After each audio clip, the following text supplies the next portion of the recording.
Speaking of off-season interesting storyline, let's talk about some coaching stuff, Puma.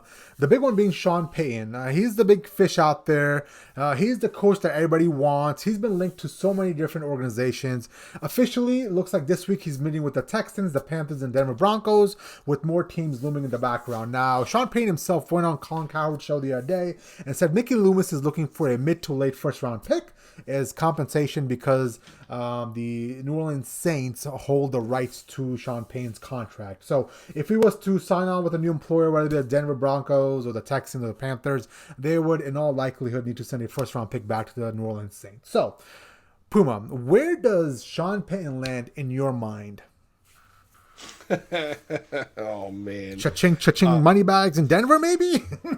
Maybe, but here's the thing too, and like I know the general manager, Peyton is taking it in the teeth in Denver, but like I feel like he's done a good job the last couple of years in the draft and player personnel.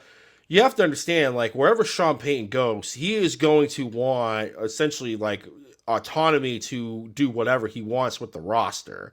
Like, are they willing to part ways with Peyton to get to acquiesce and give this, sell out and get Sean Payton?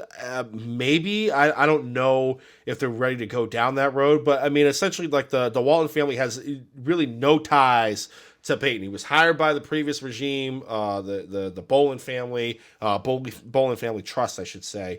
So, to them, it would be an easy break. In my opinion, it would be essentially, I would not be in agreement with that move. I thought he's done a lot of good things in Denver, in my opinion.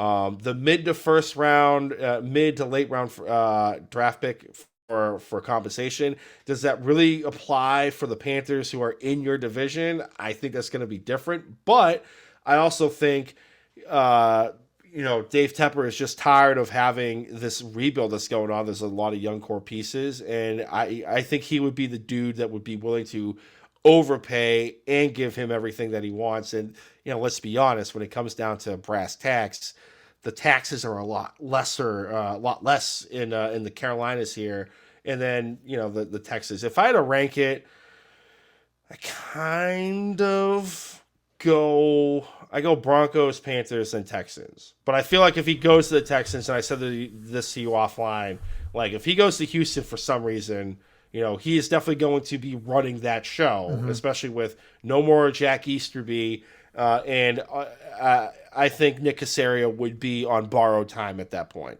Yeah, Nick Caserio is probably out the door. Like, I mean, I don't understand how that guy has a job. Like, he's basically every single turn and every single decision he's made has been a bad one. Like, obviously, we can't put the Deshaun Watson thing on him because he walked in that situation, so that was not on him. But like the hiring of David Culley, the hiring of Levy Smith, the draft picks. I mean, I can't name a positive draft pick over the last 2 years on our roster. Can you? Besides maybe Dameon Pierce? I mean, other than that, but that's beside the point. The bigger point here is Sean Payton. Like, let's be real, man. Like, I think he's truly in it for the money. Like, I don't think he.